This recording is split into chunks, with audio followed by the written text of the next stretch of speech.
In this video, I am going to show you how to fix the NotebookLM Service Unavailable error. I will explain 4 reasons for this problem and their solutions. First, go to the website settings. I have the Chrome app installed, so I don't get the option to delete cache. If you are using the website, clear the cache. Otherwise, uninstall the app and reinstall it. If you still have the problem, I have provided this website link in the description.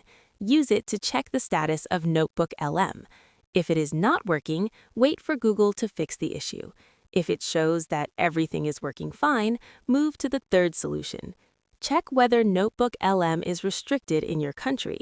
If it is not restricted in your country, make sure you are not using a VPN or an ad blocker, as these can sometimes cause this error.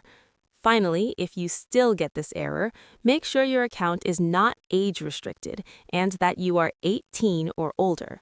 Also, if you are using a workspace or school email, it is possible that NotebookLM is restricted on that account. I hope your problem is solved.